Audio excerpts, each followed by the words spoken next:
नमस्कार दोस्तों, स्वागत है आपका फिर से एक बार हमारे इस चैनल धर्मार्थ ज्योतिष उपाय पर। हर वर्ष भाद्रपद मास के शुक्ल पक्ष की पूर्णिमा तिथि से आश्विन मास के कृष्ण पक्ष की अमावस्या तिथि तक पितृपक्ष मनाया जाता है। इस वर्ष पितृपक्ष 29 सितंबर से शुरू होकर 14 अक्टूबर को समाप्त होने वाले हैं। पितृपक्ष के ये 15 दिन हिंदू धर्म में बहुत ही महत्वपूर्ण होते हैं। इन 15 दिनों के दौरान लोग अपने पूर्वजों के लिए तर्पण तथा पिंड दान करते हैं। जो भी पूरी श्रद्धा से अपने पितरों की मुक्ति की कामना करता है, उसके पितृ उसे सुख समृद्धि का आशीर्वाद प्रदान करते हैं। हमारी संस्कृति में पूर्वजों का आशीर्वाद प्राप्त करना बहुत ही आवश्यक होता है। पितरों के आशीर्वाद के बिना मनुष्य का कोई भी कार्य सफल नहीं होता है। जो पितरों का श्राद्ध नहीं करता है, उसका कुल नष्ट हो जाता है, और जो अपने पितरों का श्राद्ध तथा तर्पण करता है, वह संसार के सभी सुखों को प्राप्त करता है। भगवान विष्णु से वरदान प्राप्त करके मनुष्य के सभी पूर्वज पितृपक्ष के दौरान उन्हें आशीर्वाद प्रदान करने हेतु पृथ्वी पर आते हैं। वे अपने प्रियजनों द्वारा सम्मान प्राप्त करके बहुत आनंदित होते हैं तथा उनके द्वारा बनाए गए भोजन से संतुष्ट होकर समस्त पितृगण अपने प्रियजनों को आशीर्वाद देकर पुनः पितृलोक में लौट जाते हैं।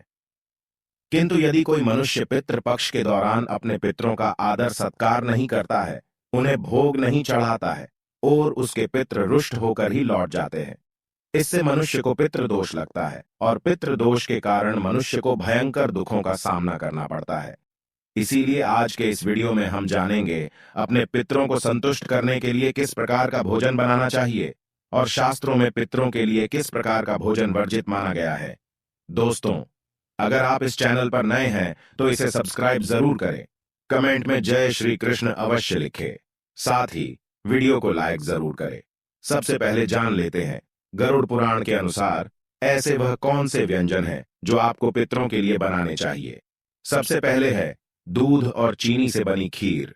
पितरों के लिए अगर आप बहुत सारे व्यंजन ना बना पाए या आपकी परिस्थिति इस अनुकूल ना हो, तो पितरों की तृप्ति के लिए आपको दूध और चीनी से बनी खीर अवश्य बनानी चाहिए, जिसमें सूखे मेवे डालकर पितरों को भोग चढ़ाएं। इस व्यंजन से उन्हें सबसे ज्यादा आनंद मिलता है और वे प्रसन्न होकर ही आपके द्वार से लौटते हैं। दूसरी चीज है कद्दू की सब्जी। गरुड़ पुराण के अनुसार कद्दू की सब्जी पितरों को अधिक प्रिय होती है। कद्दू को सात्विक व्यंजन माना जाता है, जो श्राद्ध और प्रसाद में अक्सर परोसा जाता है।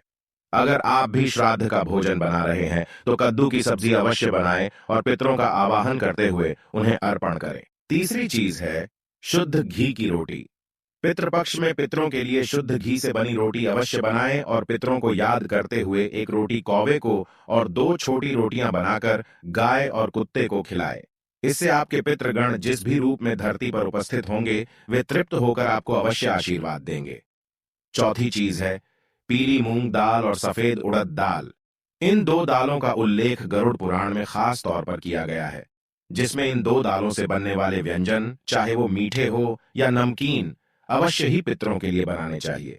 अगर आप उनकी श्राद्ध तिथि पर इस व्यंजन को बनाते हैं तो आपके पितृगण अत्यंत संतुष्ट होंगे।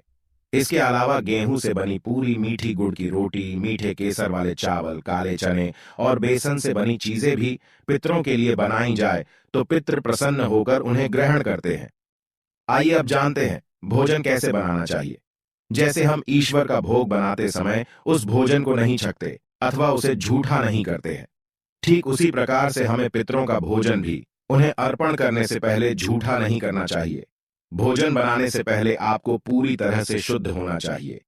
बिना स्नान किए आपको पितरों का भोजन नहीं बनाना चाहिए, और जो स्त्री मासिक धर्म में हो उस वक्त भी उन्हें पितरों के भोजन को नहीं बनाना चाहिए।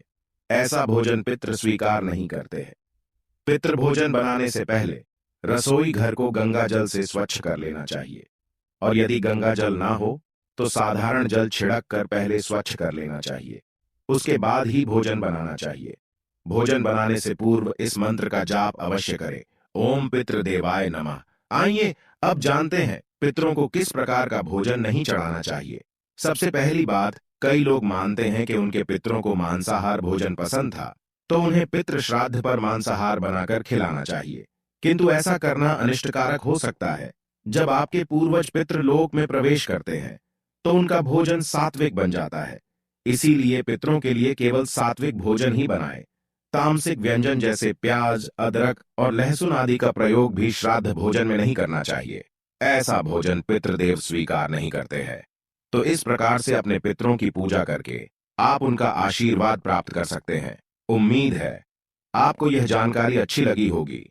वीडियो को लाइक जरूर करें और कमेंट में जय पितृदेव और जय श्री कृष्ण अवश्य लिखें। साथ ही चैनल को सब्सक्राइब करें। आप सभी का धन्यवाद।